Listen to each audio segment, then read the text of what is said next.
What's good, YouTube? Welcome back to the channel. I know it's been a while. I've been busy doing stuff, but we back at it again once again with this video. Coming at you hot after the release of Brilliant Diamond Shining Pearl. If you guys are enjoying the games, then please let me know how you are doing with the games. Tell me, I want your opinion on it. Do you like it? Do you not like it? And eventually tell me why. This video is just going to be straight off the top of the dome. Just going to be my thoughts on the games as a longtime Pokemon enjoyer, and I'm also just going to show you a snippet of what my team is like for the playthrough. So if you want to see that, then definitely make sure to stick around and hit that like button and subscribe while you're at it. Much appreciated. Without further ado, here are my thoughts on Brilliant Diamond Shining Pearl. So the games are pretty much, we had, like, I feel like before it released, I feel like we had a lot of hopes for it, especially me. I don't know how everyone felt, but I just feel like coming after 2014, when Omega Ruby Alpha Sapphire had Mega Evolutions, and they did Hoenn justice, I believe, in my opinion. This is going to be an opinionated video, of course. So they had Mega Evolutions, they had alternations on the storyline. Everything was kind of new, it was brand and all that fun stuff, and I really enjoyed Omega Ruby Alpha Sapphire. I really think that it made me feel like, okay, it's like Hoenn reborn. It's like if Hoenn was made today, back in 2014. And so when we first heard the news that Gen 4 remakes are confirmed, can you blame me for having high hopes? Am I disappointed? In some ways. I have to be honest and tell you that I am a little disappointed, but it wasn't as bad as I originally thought. Now, originally I thought it was going to be like Omega Ruby Alpha Sapphire. We're going to have maybe not Mega Evolutions, but Sword and Shield had Dynamax, right? So I thought, okay, maybe we have Dynamax, maybe we have Gigantamax of the starters, and maybe we have some Dynamax forms of a lot of Sinnoh Pokemon, I thought. And I was unsure, is Hidden Power still going to be a thing? Is it returning? Or is it going to be still cut?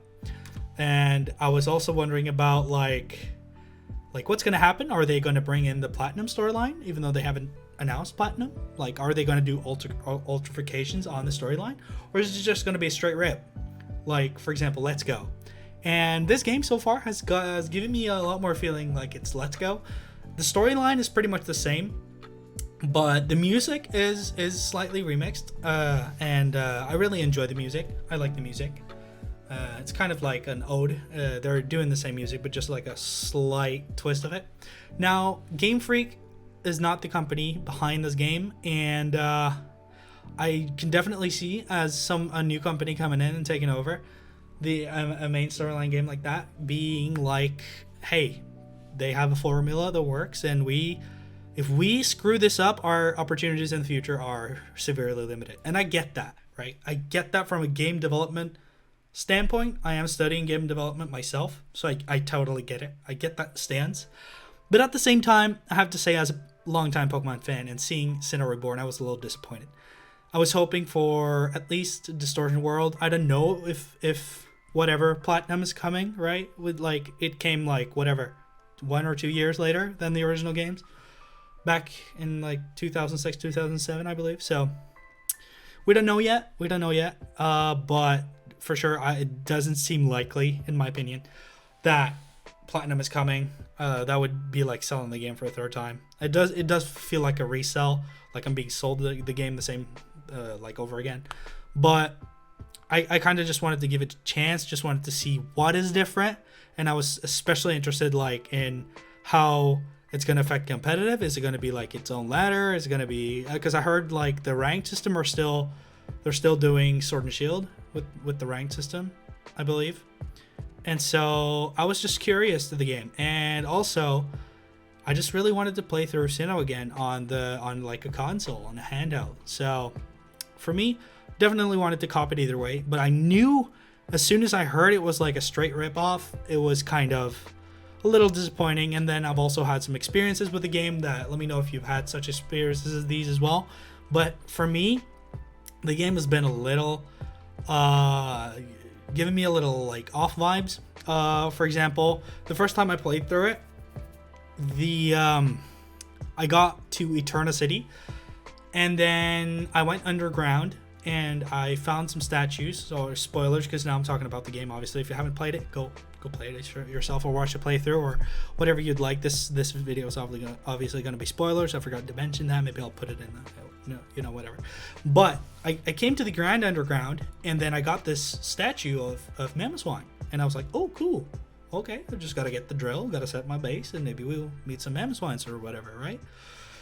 Lo and behold, game freezes on me, and I lost all my progress because I'm a dumbass and I forgot to save. So it's just given me like, yeah, I don't necessarily like the movement as much as in the original games, because it feels like when you bump into a wall, it takes ages for you to get away or get back to your original state. You feel kind of like stunned. I don't like that at all.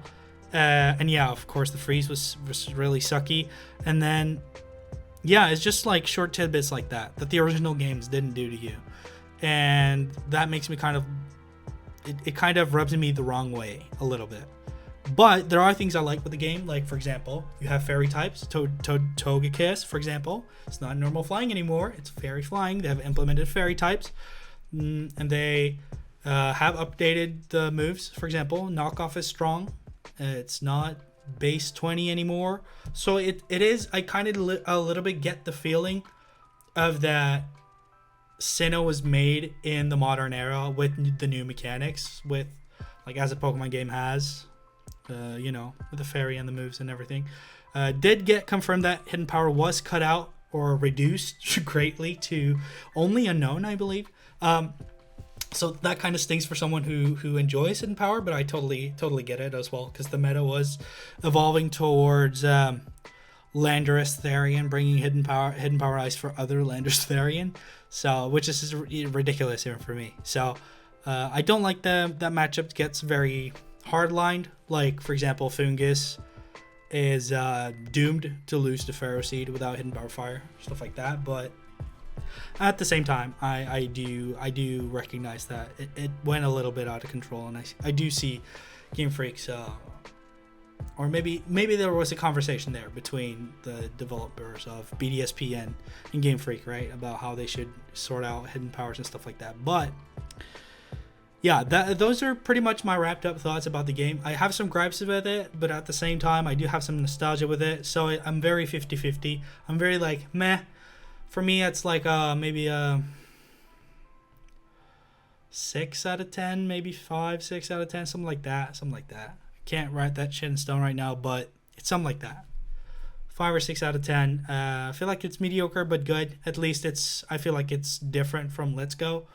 And Let's Go I didn't even bother to buy, because I just felt that was a resell, even though they have updated graphics, and they have probably, I haven't played it, so I don't know 100%, but I assume they have upgraded or remixed music and stuff like that, as BDSP has as well. But I just felt like I wanted to give this game a chance, especially since it's the remake of Sinnoh, which I really wanted to be on board of. So let me know what you guys think down in the comments below. Let me know what you thought about the games. Are you enjoying it? Do you have gripes with it as well? Really interested to know what you guys are thinking about it. And before we close off, I just wanted to show you guys what team I'm playing through the game with. So you might want to take some inspiration from that, or not. It's totally up to you. But here's my team anyway. Shoop. First off, we have Licky. I kind of wanted to go in a direction that was, I was originally thinking about using Garchomp, but then I was like, Garchomp is really broken, and then I was like, no, not Garchomp, and then I was like, okay, let's use Gliscor. I've never used Gliscor before. I really wanted to use Gliscor, but lo and behold, the item you need to evolve Gligar is post-game. So I can't get Gliscor either. So I was like, okay, what do we do? And then I went to the Grand Underground, and I was like, okay, what if we get a Bastiodon?